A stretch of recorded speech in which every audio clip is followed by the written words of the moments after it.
নমস্কার, আপনাদের সকলকে স্বাগত জানাই আমার ইউটিউব চ্যানেলে। আপনারা আশা করি ভালো আছেন।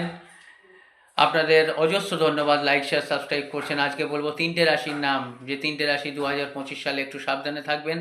টেনশন বাড়বে, খরচা বাড়বে, অনেক কি বলবো, যারা মিত্র রূপে ঘুরে বেড়াচ্ছে অথচ মিত্র নয়, তাদের আপনারা চিনতে পারবেন। ইন্ডিভিজুয়াল হরোস্কোপটা দেখিয়ে নেবেন। লাইক শেয়ার সাবস্ক্রাইব করছেন, সেজন্য অজস্র ধন্যবাদ। আপনারা এখন আমায় বর্ধমান, দুর্গাপুর, আসানসোল, বহরমপুরেও পাবেন। অনলাইন অফলাইন কনসালটেন্সি করতে পারেন আপনারা। এবং 3টে রাশির নাম হচ্ছে বৃষ, ধনু। 3 নম্বরটা নিশ্চয়ই বলবো, চিন্তার কিচ্ছু নেই, সমস্যার সমাধান ঘরে বসেই পাবেন। আমার নানান ভিডিও আপনারা চ্যানেলে পেয়ে যাবেন, শ্রী মুখার্জি ক্লিক করলেই পেয়ে যাবেন। আপনারা দেখতে থাকুন। এবং 3 নম্বর রাশিটা হচ্ছে কুম্ভ রাশি। যারা নতুন দেখছেন তারা আমাকে ফলো করুন, আর যারা আছেন আমার সঙ্গে তারা আমার সঙ্গে থাকবেন। ভালো থাকবেন। নমস্কার, ধন্যবাদ।